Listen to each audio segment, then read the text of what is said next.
மெட்ரோபி viewers எல்லாருக்கும் வணக்கம். So ஒவ்வொரு வாரமும் வந்து நம்ம புது கெஸ்ட்டை வந்து மீட் பண்ணி நிறைய விஷயங்களை கேட்டு தெரிஞ்சுப்போம். ஸோ அந்த வகையில் வந்து இன்னைக்கு நமக்காக உத்தரகண்ட் மாநிலத்திலேருந்து ரிஷிகேஷில் உள்ள சுவாமி சதேவானந்த சரஸ்வதி, அதாவது வந்து தயானந்த சுவாமிகளுடைய ஆசிரமம் பீடத்திலிருந்து வந்திருக்காரு. ஸோ சன்னியாசி தீட்சையெல்லாம் பெற்று நிறைய விஷயங்கள் வந்து ஆன்மீகத்தில் நம்மளுடைய மக்களுக்காக நிறைய விஷயங்கள் பண்ணிகிட்ருக்காங்க.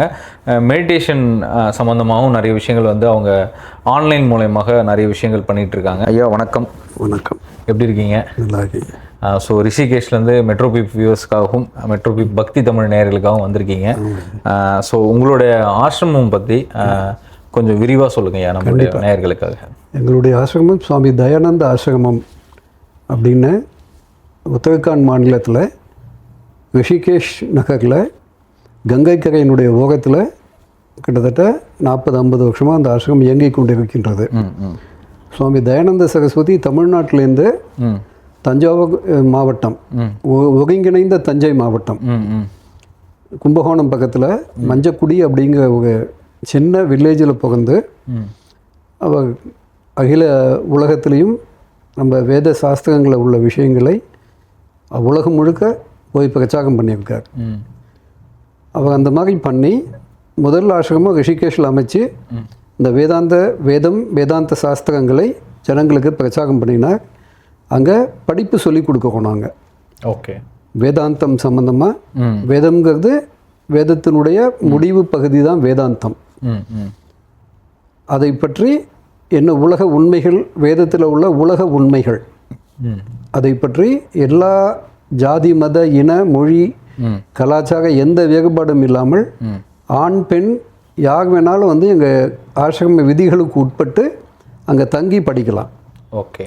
ஸோ அதுக்கான ஃபெசிலிட்டி நாங்கள் வச்சுருக்கோம். ஸோ அதே மாதிரி தமிழ்நாட்டில் கோயம்புத்தூரில் எங்களுக்கு ஒரு ஆசிரமம் இருக்குது. ஆமாம். இப்போ தயானந்த சரஸ்வதி சுவாமிகள்னு நிறைய தீட்சைகள், நிறைய பயிற்சிகள், வேத சாஸ்திரங்களை வந்து நல்லா இது பண்ணுவார். நீங்கள் அவரோட ஸ்டூடெண்ட். ஆமாம். ஸோ உங்களுடைய அனுபவம் அவரை பற்றி சொல்லுங்களேன். ஆமாம், என்ன சுவாமிகளோட எனக்கு எப்படி அனுபவம் கிடைச்சது அப்படின்னா, நான் சின்ன பையனாக இருக்கும் பொழுது கும்பகோணம்னு ஒரு இடம், அவர்கள் பிறந்த வில்லேஜ் மஞ்சக்குடிங்கிறது கும்பகோணத்துலேருந்து ஒரு 15 கிலோமீட்டருக்குள்ளே இருக்குது. அவர் சன்னியாசம் வாங்கிட்டு அது கும்பகோணத்தில் ஒரு பர்டிகுலர் இடத்துல வருஷம் வந்து அவர் ஆன்மீக சொற்பொழிவு பண்ணுவார். வருஷம் 3 மணி நேரம் நின்றுட்டே பேசுவார். உட்காந்து பேசுகிற பழக்கம்லாம் அந்த காலத்தில் கிடையாது. நின்றுட்டே 3 மணி நேரம் பேசுவார். ஓகே. இங்கிலீஷில் தான் பேசுவார் அவர். ஓகே. தமிழ்நாட்டிலேருந்து போனாலும் அவர் ஆல் ஓவர் வேர்ல்டு அவருக்கு டிவோட்டிஸ் இருந்ததுனால தமிழை விட இங்கிலீஷில் ரொம்ப ஃப்ளூயண்ட்டாக பேசுவார். ஓகே.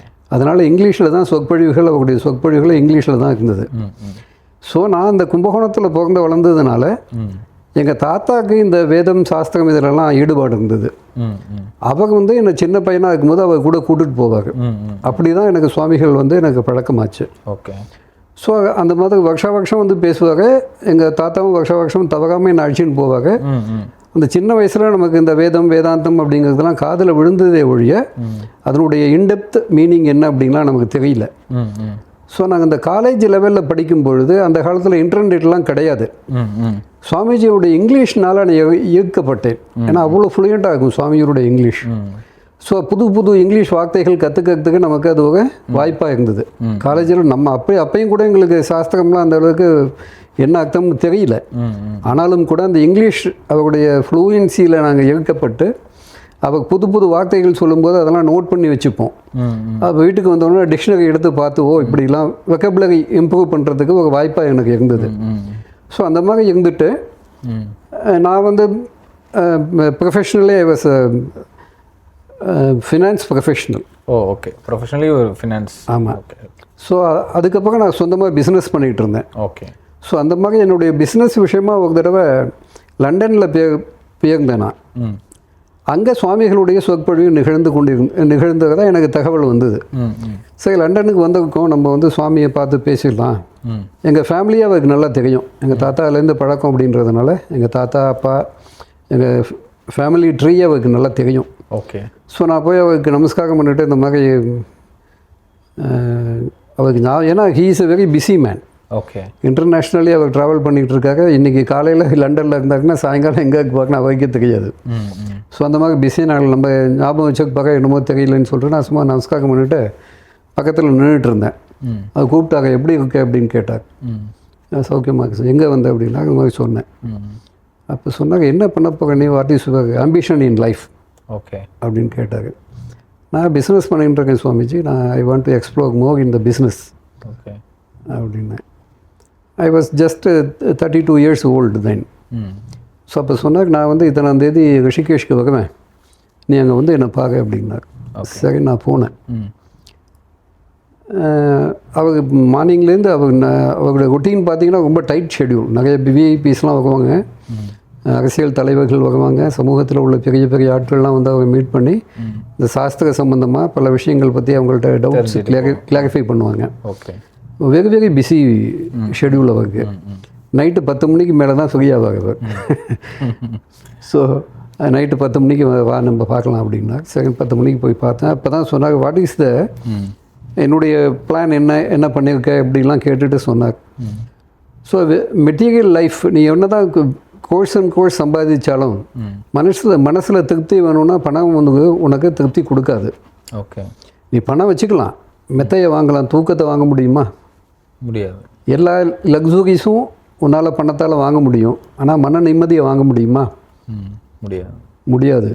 ஸோ அதனால் எவ்வளோ தான் நீ என்ன தான் உலகத்தில் பெரிய சாதனைகள் பண்ணினாலும் மனசில் சாந்தி இல்லைன்னா ஒன்றும் பிரயோஜனம் இல்லை.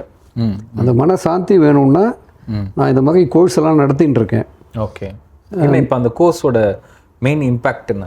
மெயின் இம்பேக்ட் என்னென்னா, முதல்ல ஜீவ ஜெகத் ஈஸ்வரா அப்படின்னு சொல்லுவோம். ஓகே. முதல்ல இப்போ உங்கள் பேர் சகமணன்னா நீங்கள் என்ன நினச்சிட்டு இருக்கீங்க? நான் சகமணன் நினச்சிட்டு இருக்கீங்க. ஆனால் உண்மையிலே நீங்கள் சகமணனா? நீங்கள் இந்த உடம்புக்கு சகமணன்னு பேர் கொடுத்தாங்க. ஆமாம். நீங்கள் உங்கள் அம்மா வயிற்றில் இருந்தபோது என்ன பேர் உங்களுக்கு? சிசுன்னு சொல்லலாம். சிசுன்னு சொல்கிறீங்க. அம்மா வயிற்றுக்கு முன்னாடி எங்கே இருந்தீங்க? தெரியல. அப்போ என்ன பேர் உங்களுக்கு? கரு சொல்லுவாங்க. அம்மா வயிற்றுல இருக்கும்போது கரு. அம்மா வயிற்றுக்கு வரத்துக்கு முன்னாடி எங்கே இருந்தீங்க? தெரியல. அப்போ ஏதோ நேம் இருக்கணும் இல்லையா? உண்டா இல்லையா? கண்டிப்பாக. சரி, இப்போ நீங்கள் சகமணன் இருக்கீங்க. இப்போ உங்களுடைய கொள்ளு தாத்தா எள்ளு தாத்தாலாம் இப்போ இல்லை, இறந்துட்டாங்க. அவங்களுக்கும் உங்களை மாதிரி ஒரு பேர் இருந்ததா? கண்டிப்பாக இருந்தது. அவங்களுக்கும் உடம்பு இருந்ததா? இப்போ அந்த பேரும் உடம்பு எங்கே போச்சு? இல்லை, ஆத்மாவாக மாறிடுச்சு. அதுதான் விஷயம். நீங்கள் என்ன நினச்சிட்டு இருக்கீங்க? நான் சகமணன் அப்படின்னு நீங்கள் நினச்சிட்டு இருக்கீங்க. ஆனால் நீங்கள் உண்மையாக சகமணனா? இல்லை, ஒரு ஆத்மா அப்படின்னு. இப்போ நான் கேட்ட ஒன்று தானே சொல்கிறீங்க. ஆமாம். இப்போ சாதாரணமாக நான் உள்ளே வரும்போது உங்கள் பேர் சகமணனான்னு கேட்டேன். ஆமான்னு சொன்னீங்களா இல்லையா? ஆமாம். அப்போ நீங்கள் ஆத்மான்னு சொன்னீங்களா? இல்லையே. அதான் ஆத்மாவுக்கு ஒரு பேர் வச்சிருக்கு. ஆமாம். நீங்கள் எப்போவுமே ஆத்மா தான். அம்மா வயிற்றில் இருக்கும்போது நீங்கள் ஆத்மா தான். அதுக்கு குழந்தைன்னு ஒரு பேர் கருவுன்னு வைக்கிறாங்க, சிசுன்னு வைக்கிறாங்க. அம்மா வயிற்றுக்கு முன்னாடி நீங்கள் இருந்தபோது உங்களுக்கு என்ன ஆத்மா? உங்கள் பேர் ஆத்மா தான். ஓகே. அது தெரியல. புரிஞ்சுதா? அம்மாவுக்கும் தெரியல, அப்பாவுக்கும் தெரியல, உங்களுக்கும் தெரியல, உங்கள் பையனுக்கும் தெரியாது. ஏன்னா நீங்கள் சொல்லி கொடுத்தா தானே தெரியும். கண்டிப்பாக. ரைட்டா? இப்போ நீங்கள் உங்களுடைய பர்மனண்ட் பேர் என்ன? ஆத்மா தான். ஓகேயா? ஓகே. ஆனால் இந்த உடம்பு வந்த உடனே, மனுஷ உடம்பு வந்த உடனே உங்கள் அப்பா அம்மாவுக்கு என்ன, உங்களுக்கு உங்கள் வீட்டில் அண்ணன் தம்பி இருக்கலாம், இல்லை உங்கள் ஸ்ட்ரீட்லேயே 2-3 சகமணன் இருக்கலாம். கண்டிப்பாக. உங்களை ஐடென்டிஃபை பண்ணுறதுக்காக ஒரு சகமணன்னு ஒரு பேர் கொடுக்குறாங்க. ஏன்னா கூப்பிடுறதுக்கு வசதியாக இருக்கும். அதானே உண்மை. ஆனால் நீங்கள் என்ன நினச்சிட்டீங்க? நான் சகமணன்னு நினச்சிட்டீங்க. அதானே உண்மை. ஆமாம். நான் கேட்க கேள்வி நகை புரியுதா இல்லையா? புரியுது. ஆமாம். உங்களுக்கு வந்து பேர் கிடையாது, உடம்பு கிடையாது. அம்மா வயதுக்கு முன்னாடி எந்த உடம்புல இருந்தீங்கன்னு கண்டுபிடிக்க முடியுமா? கிடையாது. ஆத்மாவா சுத்தின்ற எந்த உடம்புல இருந்தீங்க சொல்ல முடியுமா? தெரியல. இல்லை, எல்லாரும் ஒரு நாள் இந்த உலகத்தை விட்டு நம்ம எல்லாருமே இறந்து போகணும். கண்டிப்பாக. எப்படி நம்ம கொள்ளு தாத்தா எள்ளு தாத்தாலாம் இறந்து போனாங்களோ அந்த மாதிரி நம்மளும் ஒரு நாள் இறந்து போகும். எங்கே போவோம்னு தெரியாது. அப்போ என்ன பேர் உங்களுக்கு? அப்பயும் ஆத்மா தான். நீங்கள் முக்காலமும் ஆத்மா தான். நேற்றுக்கும் ஆத்மாவாக இருந்தீங்க, இன்றைக்கும் ஆத்மாவாக இருந்தீங்க, நாளைக்கும் ஆத்மாவாக இருப்பீங்கன்னு சொல்கிறது தான் வேதாந்தம். ஓகே. இப்போ இந்த மாதிரி பயிற்சிகள் வந்து ரிஷிகேஷ்ல வந்து நீங்கள் ஆமாம் 3 இந்தியாவில் 3 இடத்துல எங்களுக்கு ஆசிரமம் வச்சுருக்கோம். ஓகே. ஒன்று ரிஷிகேஷில், இன்னொன்று கோயம்புத்தூரில் இருக்குது, ஓகே. இன்னொன்று நாக்பூரில் இருக்குது, ஓகே. இன்னொன்று பென்சில்வேனியா அமெரிக்காவில் இருக்குது. ஓகே. அதில் மெயின் விஷயம் என்னென்னா, நான் முன்னாடி சொன்ன மாதிரி ஜீவ ஜெகத் ஈஸ்வரா அப்படின்னு சொன்னோம். ஜீவான்னா நீங்கள் என்ன சகவணன் நினச்சிட்டு இருக்கீங்க. நீ உண்மையாக சகவணன் இல்லை, நீ ஆத்மா அப்படின்னு யார் சொல்கிறா? வேதம் சொல்கிறது. நான் இது இங்கே தயானந்த சுவாமி சொல்லலை, வேதத்தில் உள்ளதை அவர் எடுத்து சொன்னார். அதான் விஷயம். அந்த மாதிரி நீங்கள் யாருன்னு இப்போ சொன்னேன் இல்லையா, நீங்கள் சகவணன் இல்லையா, இப்போ ப்ரூஃப் பண்ணிட்டேன்னா எவ்வளோ நிமிஷம் ஆச்சு? இதுக்கு 2 minutes தான் ஆச்சு. இப்போ புரிஞ்சு போச்சா இப்போ உங்களுக்கு? அதே மாதிரி ஜகத் அப்படின்னா அந்த உலகம், பிரபஞ்சம், உலகம். உலகம்னா எல்லாமே. அந்த உலகெல்லாம் உணர்ந்துன்னு இப்போ வள்ளலார் கூட அதுக்கு விளக்கம் சொல்லியிருக்கார். நீங்கள் எந்த பூமி மட்டும்தான் உலகம்னு நினச்சிட்டு இருக்கீங்க, அப்படி இல்லை. கீழே 7 இருக்குது, மேலே 7 இருக்குது, 14 உலகங்கள் இருக்குது. அதை பற்றிலாம் வேதம் பேசுகின்றது. அப்போ இது என்ன? இப்போ நீங்கள் சகவணன், இப்போ உங்கள் அசிஸ்டண்ட் ஒருத்தருக்காக, அவருக்கு பேர் என்ன? பாலச்சந்தர். இப்போ நான் ரிஷிகேஷ்லேருந்து எனக்கு ஒரு பேர் இருக்குது. இப்போ இதை விட்டு, இந்த ஸ்டூடியோ விட்டு வெளியில் போனோன்னா அங்கே 10 பேர் இருப்பாங்க. ஒவ்வொருத்தவங்களுக்கும் ஒவ்வொரு பேர் இருக்கா இல்லையா? இருக்கு. அவங்களாம் different types of work they are doing. Okay. In spite of all this நீங்கள் என்ன நினைக்கிறீங்க? எப்படி நீங்கள் உங்களை சகவணன் நினச்சிட்டு இருந்தீங்களோ அந்த மாதிரி அவர் பாலச்சந்தர்னு அவர் நினச்சிட்டு இருக்காரு. நீங்களும் அவர் பாலச்சந்தர்னு கூப்பிடுறீங்க. கன்ஃபார்ம் ஆகிடுது, நான் பாலச்சந்தர்னு அவங்க நினச்சிட்டு இருக்காரு. இந்த ஸ்டூடியோ விட்டு வெளியில் போனால் அவங்கவுங்க அந்த பேர் தான் நான் நினச்சிட்டு இருக்கோம். ஓகே. ஆனால் அவங்க என்ன? உண்மையில் அவங்களும் ஆத்மா தானே. மனுஷங்க மட்டும் ஆத்மா இல்லை. வெளியில் போனால் புல் பூண்டு மாணிக்க வாசகர் ஒரு லிஸ்ட்டு கொடுக்குறார்.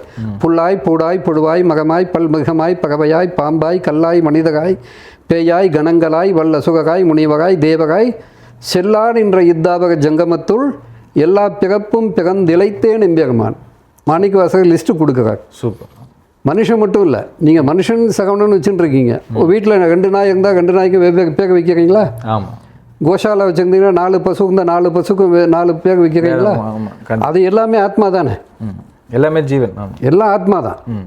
அதை நீங்கள் என்ன பண்ணுறீங்க? உங்களுடைய நடைமுறை வாழ்க்கைக்கு வசதிக்காக மாற்றி வச்சு ஆடு மாடுன்னு பிரித்து வச்சுருக்கீங்க. ஆனால் எல்லாத்துக்கும் உள்ளே இருக்கிறது என்ன? கடவுள் என்பது தத்துவம் தான்.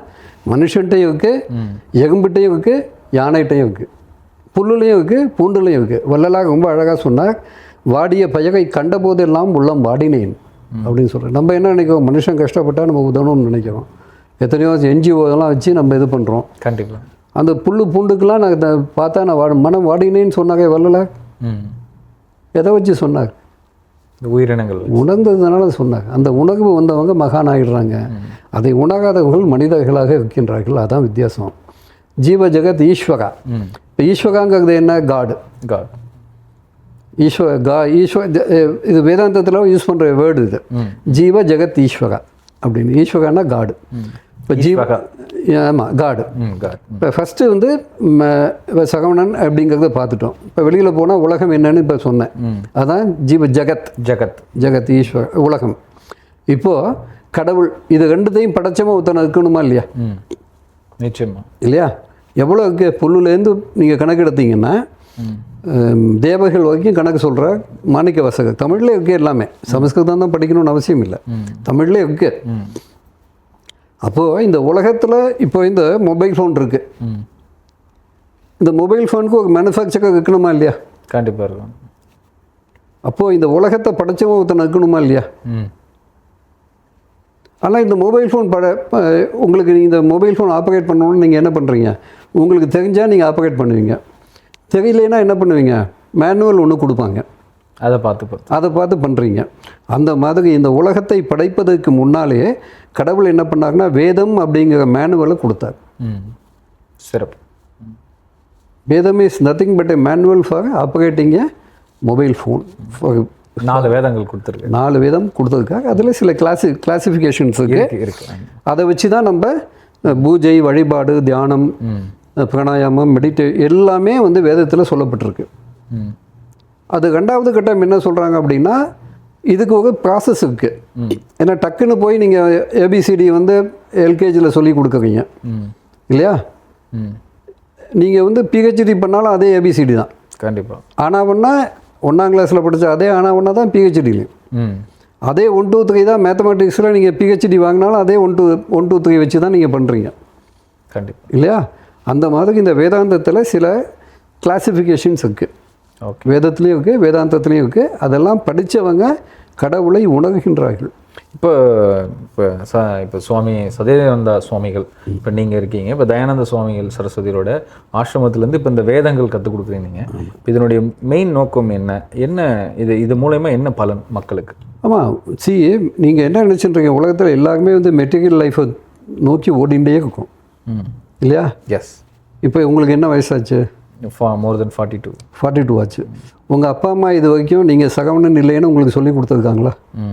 இல்லை, நானாக கொஞ்சம் தெரிஞ்சுக்கினேன். நீங்கள் தெரிஞ்சுக்கணும். உங்கள் அப்பா அம்மா உங்களை ஒன்றாம் கிளாஸில் கொண்டு போய் சேர்த்தாங்கல்ல, சேர்க்கும்போது என்ன சொன்னாங்க? நீ டாக்டர் ஆகணும், இன்ஜினியர் ஆகணும், அட்வொகேட் ஆகணும் அப்படின்னு தானே சொன்னாங்க.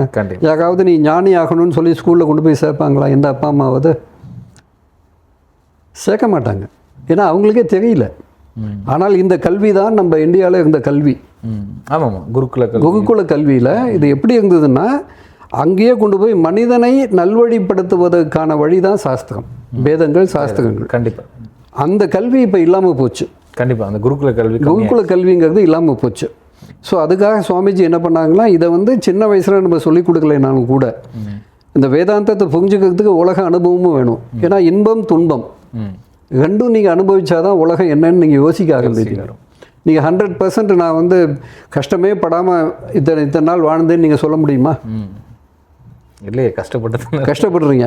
அதே சமயத்தில் நான் இன்பமே அனுபவிக்கலைன்னு நீங்கள் சொல்லுவீங்களா? சொல்ல மாட்டோம். ரெண்டு கலந்து தானே வாழ்க்கை. மிக்சட். அதை பற்றிலாம் தான் வேதம் என்ன சொல்கிறது அப்படின்னா, இப்போ மாணிக்கவாசகர் சொன்ன அந்த லிஸ்ட்டை எடுத்துட்டோன்னா, புல் பூண்டு புல்லாய் பூடாய் புழுவாய் மகமாய் பல்மிகமாய் பகவையாய் பாம்பாய் கல்லாய், இதை 4க்கும் வந்து இந்த 8க்கு வந்து சிந்தனை சக்தி கிடையாது. ஆடு மாடு உங்களை மாதிரி இங்கே வந்து நம்மள மாதிரி பேசிகிட்டு இருக்குமா? பேசாது. ஏன் பேச மாட்டேங்குது? அதுக்கு சிந்திக்கின்ற ஆற்றல் இல்லை, புத்தி இல்லை. அதான உண்மை. அதனால் தொல்காப்பியாக இதை பற்றி லிஸ்ட் பண்ணுறாங்க. இந்த 5 அறிவுன்னு சொல்கிறோம் இல்லையா, ஒவ்வொன்றுத்துக்கும் ஒரு கிளாசிஃபிகேஷன் இருக்குது. ஓரறிவு இருக்குது, 2 அறிவு இருக்குது, 3 அறிவு இருக்குது, 4 அறிவு இருக்குது, 5 அறிவு இருக்குது, 6 அறிவு தான் மனிதன். ஸோ மனிதனுக்கு மேலே நீங்கள் போனீங்கன்னா அடுத்த கட்டம், அந்த அடுத்த கட்டத்தை நோக்கி நீங்கள் போகணும். Super power. மனித நிலையிலிருந்து தெய்வ நிலைக்கு உயர்வது எப்படி? அதுதான் வேதாந்தத்தில் சொல்லித் தரேன். அதான் விஷயம்.